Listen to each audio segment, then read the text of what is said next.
Standing up in McKinney. This is According to Callus. Coming to you on the 10th of July, 2024, the year of our Lord, 2024. It is episode 667. With that, we're going to talk today about independence. Yeah, I know it's a week late, but I've kind of been talking a little bit about it for 2 weeks now, if you will.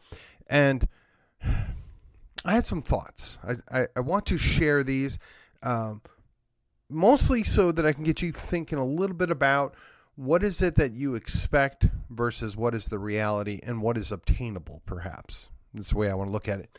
Before we get into the subject matter of the day, let me remind you, the algorithm is not our friend. I need you to do me a solid. I need you to take a pause, like, share, subscribe, follow me on your favorite podcatcher. Join me on the social media of your choice. I have a group and a page over at Facebook. I am a pro at Gab. I drop in at MeWe, and you can still find the show, or at least most of it, over at YouTube. Apart from that, if you're feeling particularly froggy, I would ask you to go rate and or review this show. It is all helpful. We're having to overcome that algorithm nonsense. So again, today, the subject du jour is independence. Okay. All right. I'm gonna start this with a story. It's extremely personal. I'm not getting into a lot of details, but I think it lays the groundwork. About, I guess, 8 years ago, I had a conversation. And it was essentially, I want my autonomy. I want my independence. Now, there was a whole lot of other stuff that went on before this, and indeed that followed it, but the underlying issue was that I want my autonomy and my independence. Now, as a dad, and my job is to raise up young women to be independent, capable of taking care of themselves, and thinking for themselves. So a small part of me was quite happy that I accomplished that task, in part, right? They're asking for it. The other part was extremely sad, and most of it was sad. But the idea that it was a request that I really couldn't deny. I suppose I could have made some vain attempt to deny it or obstruct it, and I guess perhaps in some little way I might have, but at the end of the day, there was success in that I respected the decision, the choice, though I was very fearful and fretful of what might come of it, and I'm still unsettled about a lot of things that went around with that. That is a natural progress. So the underlying question is, when you ask for independence, what are you asking for independence from or for, right? When you say you want your autonomy, what is it that's obstructing you, or what is it about the situation that is preventing you from being autonomous, right? Now, in the context of a family, the father, the mother, they're supposed to guide, protect, prepare their children to become adults.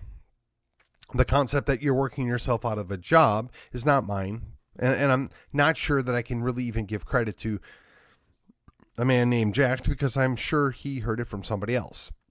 It's not like this is a unique concept here, right? Working yourself out of a job. You want for your children to become adults and exert control over their own selves, right? They should be independent, autonomous adults, individuals that are capable of both taking care of themselves and taking care of others. That was a measure of success, right? To a degree, you can encapsulate that into the colonies. They told Mother England, yeah, Great Britain, we're ready. We're going to do this on our own. We don't need your help anymore, right?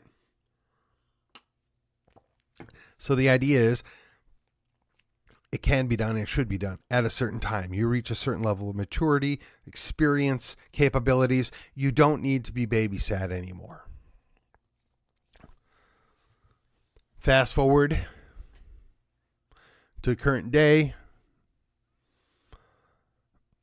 Have another conversation. I need to go off and be an adult. I need to kind of stand on my own. I have to figure this out, and I need to do it now while I still can. Well, what do you mean? Well, I want to do it now before I'm married. I want to do it now where I can learn on my own. Got it. It's hard to frown on that. And again, a part of me as a dad is quite enthusiastic, right? A little bit different situation. Certainly, I'm not the same person I was 8 years ago, and this isn't the same person having the conversation with me. It played out a little differently, but it's still hard. It's still a challenge, right? As a parent, this is an expectation. This is something, it's an achievement, if you will, of sorts. It's something that you're supposed to be working towards, but it's probably never easy. I think to myself, at this point, it would have been 32 years ago. 32 years and actually almost 33 years ago. I had a conversation. I sat down. I said, hey, I'm going to enlist. I'm joining the Navy. Are you sure you want to do that? Are you sure that's the right thing? No. This is something I've always wanted to do. This is the right thing for me. Well, what about Amy? Well, if I'm going to marry her and she's going to be my wife, I hope she'll wait for me, but this is something I need to do. This is something I want to do. And if she's going to be my wife, she'll be here when I get back. Now, ladies and gentlemen, I want to be honest. That was a leap of faith. I had every expectation that, on one hand, I loved my future wife and she would be there for me when I came home. But on the other hand, I knew what a great gal she was, and I was kind of stupid for leaving her. But it's something I felt like I need to do. I had to have that experience. I had to go out and prove, I guess, to myself that I could take care of myself, that I could be my own person. Now, granted, in the Navy, all your meals are taken care of, all your clothes are taken care of. You have a job, you have 3 hots and a cot, and quite frankly, they try real hard to not let you fail. But I also had to learn to be independent. I had to figure out how to function within the organization, take and follow orders, and also on a rare occasion give orders or directions. Had to do with the job, not my rank. Let's be clear on that. And be able to teach certain things, and mostly just do a good job and look out for your fellow shipmates. It gave you an opportunity to learn how to take care of yourself and do certain things. Now, full disclosure, being the firstborn, before I went in the service, I knew how to iron clothes. I knew how to sew patches. I knew how to do a lot of things that one might consider women's work.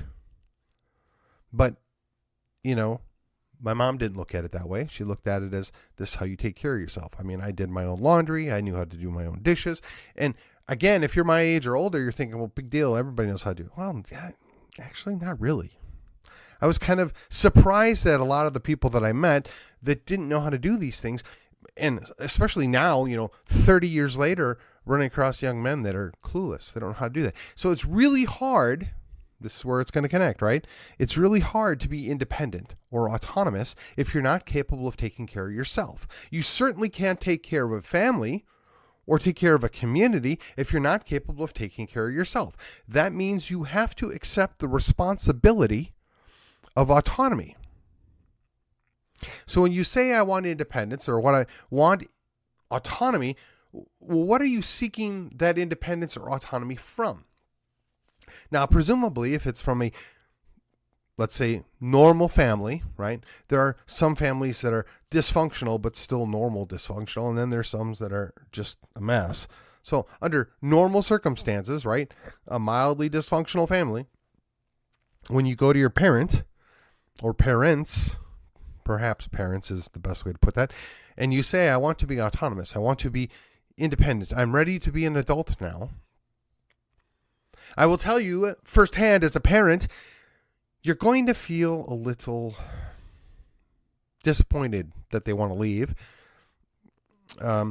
Perhaps a little worried that did I do everything I needed to do to prepare them for themselves or prepare them to take care of themselves. How about that? Did I do a good enough job?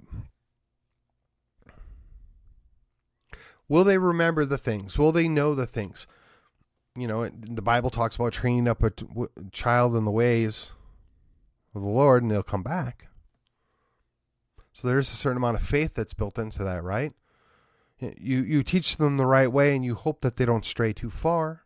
But much like the prodigal son, right? They may leave, they take their inheritance, and they go and do stupid things. And it's your job as a parent to take them back when they come back to you. Much the way that our Heavenly Father takes us back when we do stupid things. Some of us do more stupid things than others. The idea that you're independent just has a different meaning in Western culture, right? It has a different thought process coming out of the Greco-Roman mind or the worldview, right? It was, transmorphed through the European mindset that followed. The rugged individualism has been mutated into atomization, right? Here in the United States, we put a high premium on being fully independent, not being dependent on anybody or anything.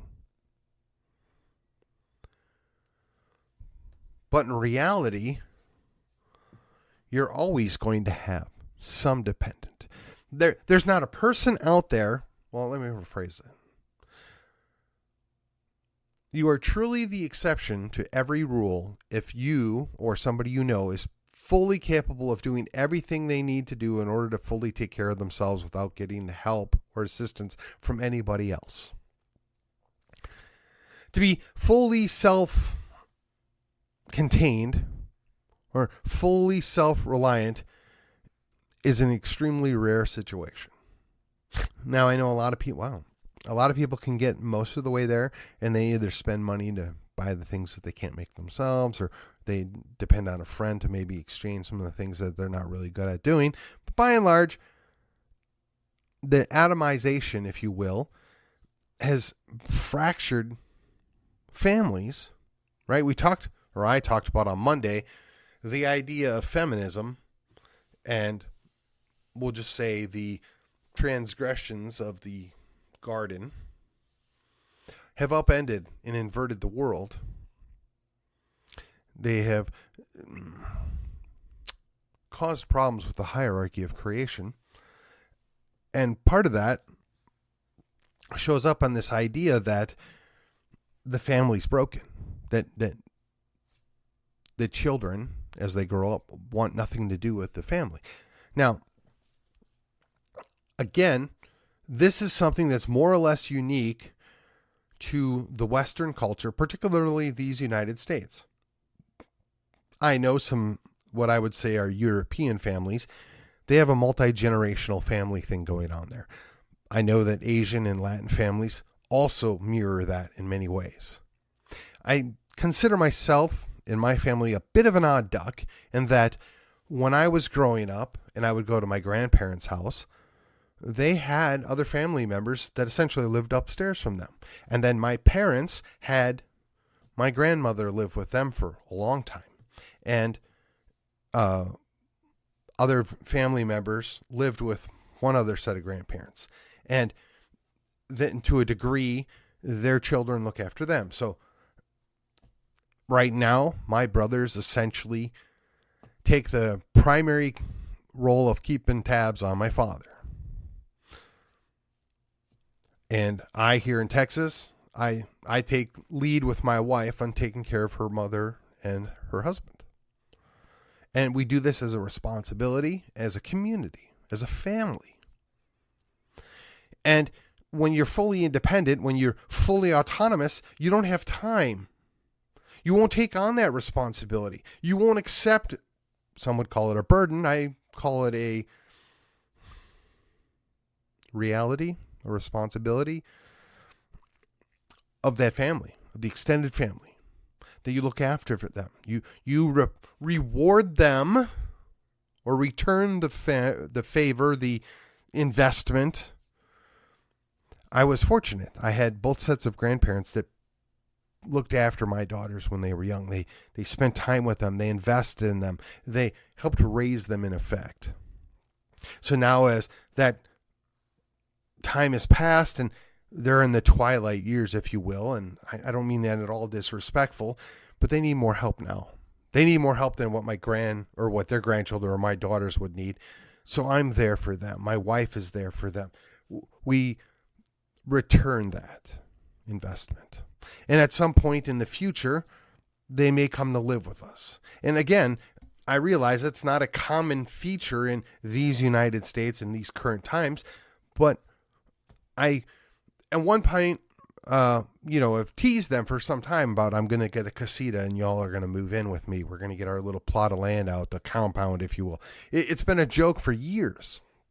And now as we're getting closer to that, becoming a reality, I say to myself, this is a responsibility. This is part of being a family. So we're independent from being ruled from above, but we're interdependent on our family, our extended family even. So that interdependence allows for a certain amount of autonomy within the larger family. So when we talk about the idea of liberty or freedom or independence, we're talking about from something that is outside of the family, right? Whether it's government at a national or a state level, or perhaps even at a local level. We're not wanting the inner workings of our lives and our families to be affected and controlled by some government. We do that on our own because we're interdependent upon each other, but we're independent of that government for subsidy, the government for control. But not everybody is able to get there. Not everybody has the capacity to live free of that, right? And I wonder at some point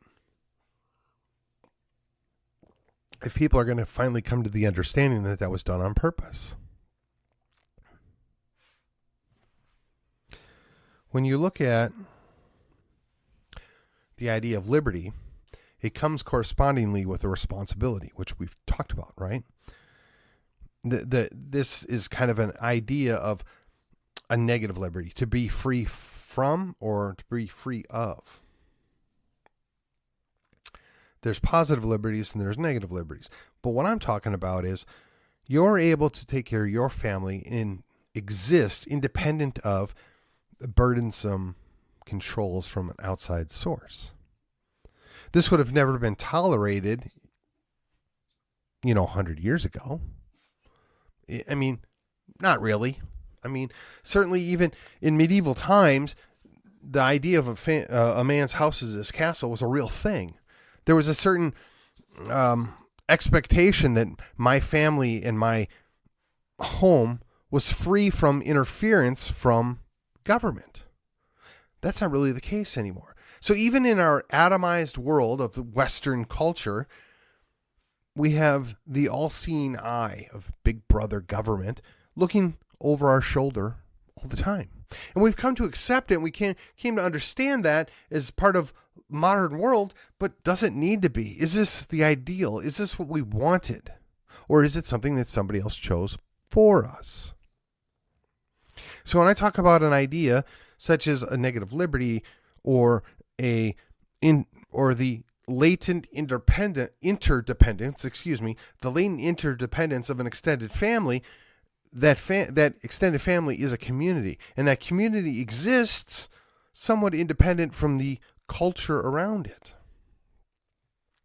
So when you say you want liberty, when you say you want independence, when you say you want autonomy, be careful what you're asking for. Because in our atomized world, if you're truly a singular person and you don't have that extended family, you don't have that community, you fall prey and you become a victim to being oppressed or being abused. And I don't think anybody really wants that. No, I think there's a certain desire to be free of a burden of outside interference, a burden of people interfering with what you're doing with your family and yours. The freedom from somebody outside of your community dictating terms on how you get to function, how you take care of each other, how you interact, how you build up a family, how you raise a church, figure of speech, how you do those things in an interconnected web. Now, as I look, again, in the atomized Western world of these United States, and you see these cultures within a culture, right? And people, I think, sometimes see it in the negative light, but I'm not sure it is. I don't see us as a highly socialized, insulated culture because we're so atomized. But the corollary, or the opposite, if you will, of that is that Asian culture or the Latin culture, where they're very community, very large family oriented, right? And I'm not talking about the communist version of it. I'm talking a communist notion, but the pre-existing cultural norm, right? Where you have the intergenerational families, you have the connectedness with your cousins and extended family, and into a large extent, that is what the early United States was. As each wave of immigrants came over, they kept amongst themselves and they kept amongst their extended family, and they built their community. They became successful. They looked after each other. They built each other up, and they became strong as a community because they looked out for each other, and they had certain concerns and certain things that they agreed upon and were valuable to them. And that made them a success within the context of these United States. And as each successive wave of immigration occurred and they did that, they eventually, I guess for lack of a better word, melted into the soup, right? They became part of the stew that is these United States, the melting pot, if you will. And to a degree that was normal and expected, but as time went on, the atomization creeped in. I mean, I distinctly remember as a young man growing up in the Milwaukee area, there was like a Catholic church every couple miles down roads. And those parishes were unique because they serviced the community around them. And typically it wasn't more than you could walk, because even at the time of the automobile, it was cheaper and easier. You would just walk to the church service. You'd walk to Mass. I mean, and the Lutheran churches were somewhat similar, although less frequent. And that was just built in, and you had your parish or your cultural church there, and it was part of the body. And again, this atomization that, and again, I'm doing this on purpose because I think that the American culture, right, these United States, were suffering under the idea that man is not free until he's truly free and independent of all things. What I'm telling you is, by doing that, you're actually cutting yourselves off from everything. And perhaps it's a negative net result, right? If you don't have a family, what do you have? I mean, sure, you become a billionaire. You have everything that you would ever want, but you have no family. You have nobody to share it with. You're a wrinkled up old man that has a lifetime of memories and money, more money than you could possibly spend. But who do you share it with? What are you going to do? I would suggest to you that probably nobody set off with that goal in mind, but in our culture, that's celebrated. Not always, but there's a lot of it that seems to celebrate that idea. This notion that, that's something that you should accede to. And we poo-poo the notion that, grandparents would care more about their grandchildren and invest into their adult children's lives with their grandchildren, and so that those grandchildren would in turn be around and look after their grandparents in their twilight years. And so there's this break, right? There's a breakdown of this. Now, people my age, Gen X, right? We tend to assume it's the boomers.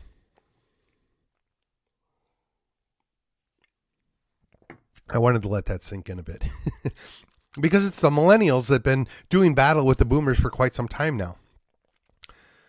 And I don't really have a axe to grind in this. I would say I had atypical boomer parents. And I had 3 younger brothers. And honestly, most people I knew my age maybe had 1 or 2 siblings. I had 3 siblings and I had a 4th one that didn't make it.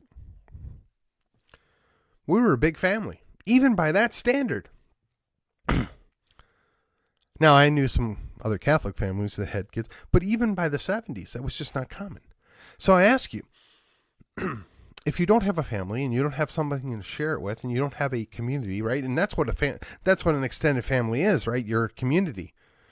What community would you be tighter with in your own extended family? What community would you not invest in but your own extended family?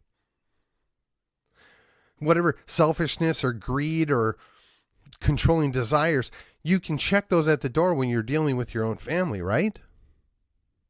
In theory, maybe. If you can't do it for your own family, how are you going to possibly do it for anybody else? And again, this goes back to, you want to be independent, but from what?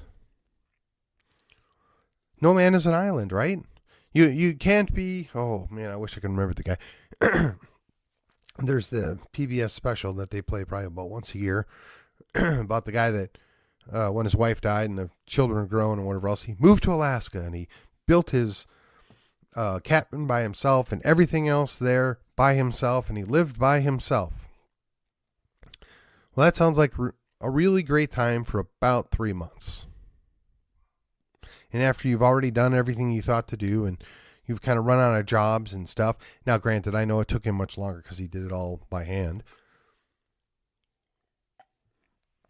But unless you're a true introvert or a hermit, I don't think anybody really wants to live alone for that long. I don't think anybody truly is successful or happy being completely cut off and separate from everything for that long. So the guy got his independence. He was independent from everything, but he had nothing. He had nobody to share it with. He had everything that you could think that maybe somebody would want if they had that desire. But I ask, maybe he's the exception to the rule, or the exception to the exception of the rule, right? Which just means it's just even more rare.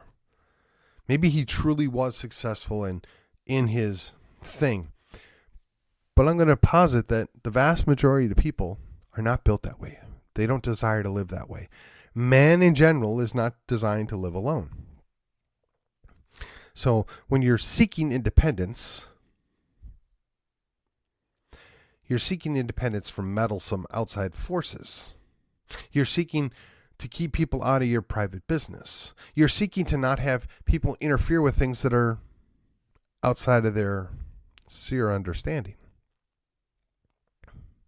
To a degree, as the generational changes within the families, if it hadn't been completely atomized, you would have a transition from a great-grandparent all the way down to the great-grandchild.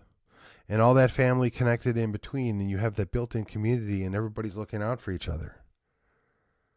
Now, I see some of that goes on. I mean, I have a little experience with it in my family. I know some of you out there probably do as well.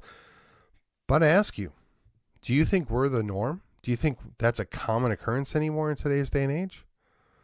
I mean, I can't tell you the number of people I grew up with that their parents divorced and their families cratered and they went their separate ways, or maybe they moved away, or there was this hostility and latent hatred for one side of the family or another, and the complete separation and disassociation.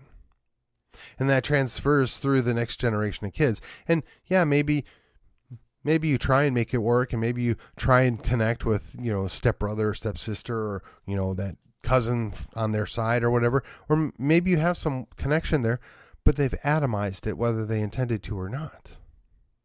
And when I look at the culture of these United States, and I see the great fizzle of Western society, it's been theorized that these United States reached its zenith in the 70s. Perhaps even Western culture as a whole reached its zenith in the 70s. Now, I don't know if that's true, but that's somebody's theory. But let me ask you, think about some of the major things that we accomplished in the 70s, and have we done anything significant beyond that? I mean, yes, we've got faster, smaller computers, and yes, we've become wholly dependent on machines for a whole lot of things. But is that necessarily the outcome we were looking for? Is that necessarily a good, positive outcome? Is that something that we should be approved of? I don't know. I've heard for many years that, 250 years is about the average lifespan of a republic. That's going to happen in my lifetime. For all intents and purposes, 2 years from now is 250 years. If we make it another 10 years from there, I'll be surprised. I'll be grateful. I'll be happy. At a certain point, I wonder, do we just need to go the way of old Israel, right? Go destroy the idols, tear down the high places, dismiss the Asherah poles, so that we can survive? I mean, conceptually, it almost makes sense to me, right? I've watched what we've done to our own society to degrade it. We've demanded our independence. We've demanded our autonomy to such an extent that we don't even want a family anymore as a culture.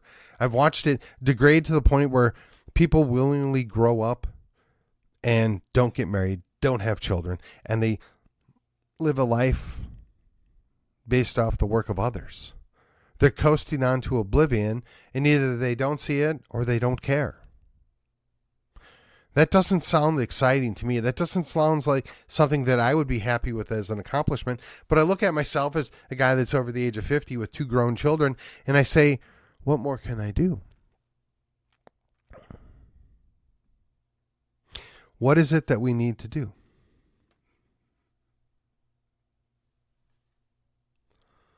Well,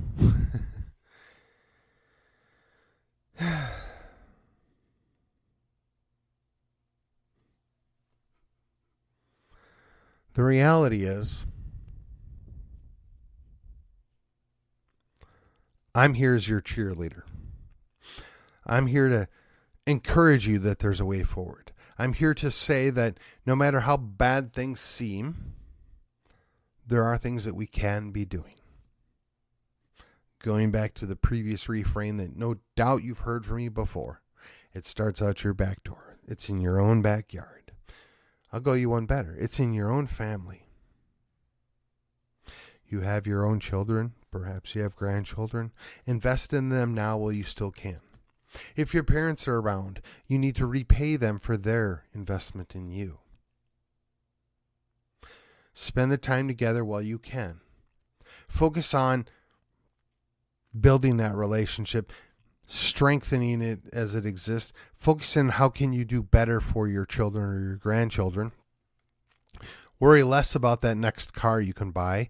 Perhaps worry less about your second home or your 401k account or whatever. Perhaps don't buy that other condo or the next motorcycle. Spend that time with your extended family. Invest in them. rebuild the community, rebuild the family. Perhaps if you do that and you spend a little more time raising up the next generation, that next generation will reconnect with you. I've often heard the critique of the boomers being that they cut off their children so that they could enjoy their adult lives. I often joked with my own children and my wife that I was looking forward to a second adolescence, because mine was cut off, but a second adolescence when they were done with college, and I would go buy a nice car that I could have to have fun with and kind of enjoy the time in my mid-50s that I didn't have when I was in my late teens, early 20s. I don't know how serious anybody really took me in. At some point, will get a nice car to drive around with and have some fun with, but I don't know that I could ever be that irresponsible. I have zero interest in gambling. Drunkenness is not a thing for me. I don't have any desire to do any drugs or be with anybody other than my wife. So I guess there's really not an irresponsible second adolescence for me, but there is a little bit of freedom. There is a little bit of leeway, and maybe have a little less responsibility to take on my shoulders for a little blip in time. Maybe, or maybe not. Because if there's one thing that I know about myself is when something needs to be done, when somebody has to take responsibility for it, I can't say no. So I'm asking you, if you're hearing me, if you've stuck around for the 30 some odd minutes, 35 minutes that we're into this, go look in the mirror. Are you okay with where we're at right now? Do you think this is what you signed up for? Do you think this is a good thing? Are you content with the world you've left your children and or your grandchildren? If you're like me, you're going to say, no, we can do better. We should do better. That starts now. That starts with you. What can you do differently? How might you invest your time? Now, for me, I raised my kids. I don't have any grandkids yet. I helped a little bit. We'll call it 5%. Helped with some other young men that became adults now. And hopefully they're making better decisions as adults than some of them made when they were younger. I'm still there if they should ever reach out or ask for help. I mean, my daughter's grown. They're grown. I think the time is to invest in perhaps young men. And by young men, I mean young married men. Those that are getting ready to start their own families. Perhaps there's an opportunity to share with them some of the mistakes I made so that they don't make them. Perhaps there's some time to talk about some of the things that I did that were dumb when dealing with my wife when we were newlyweds. Perhaps it is a way to guide them so that they don't make those same mistakes. Or perhaps if they do make those mistakes, how do they navigate through them? Investing in their own children or in their own families. Now, look, there's not truly a political solution to all that's going on right now. There are things that we can do politically. There are things that we can do to reel in government or redirect government. But the basis level here, it starts with your family. It starts with where do you place God? Now, look, I know some of you that maybe listen to me, you have a different view on who God is or how you should worship him. And in these United States, we respect that. I may be nice enough to tell you you're wrong and there's only one triune God, but I'm also not going to hate you for it, and I'm also not going to cast you away. We can be friends. I care about you. I care about what you do with your family. I want everybody to be successful to the extent that they're capable of being. I want for everybody to be able to participate in this culture that we have here, but that also requires you to put skin in the game. It also requires you to put in some effort. It also assumes that you have similar interests or similar desires that I do, which is that we will have a successful civilization in Texas. Regardless of what happens in the rest of the world, we're here and we're going to remember that we're Texans first. that our families take precedent over our cities, and our cities take precedent over the national scene. I'm far more concerned about what happens down the road for me or what happens across town for me than I am what happens in DC. And you should be too. And even in this atomized world that we live in, you have to see that there's a value in being connected to those around you. You have to see that there's an interest in your own lives to make sure that you have connections outside of you yourself. And if you don't have a family for that, certainly somebody in your community, whether it's your church, your school, your club, something. Find something, a connection. Be a part of it. There are things bigger than yourselves that don't necessarily seek to control your lives, but it's something that you can invest in, you can build upon. I don't think anybody can be truly, fully independent of everything around them, but I think they can have a certain level of independence. I think they can have an autonomy to where they're not dependent on government. They're not dependent on somebody else carrying them for their whole life. But that doesn't mean that they should kick aside everything else. It doesn't mean that they should have no value or no interest in anything else around them. The concept of being interdependent on your own family, your extended family, perhaps even a community, but ultimately, we all rely on our Creator. We all rely on God the Father. We have to recognize that we are a creation and we have a responsibility to the Creator. And as creators of families and creators of children, we have a responsibility to them as they have a responsibility to us. And if we're not teaching that, we're not modeling that, and we're not showing the world how that is to be done, we're failing. Going back to a Monday show, if we're not raising up the next generation of men to take charge and to lead, they're never going to be able to do that. And I often wonder if the criticism of the boomers is fair in the sense that they never raised up their own sons to replace them.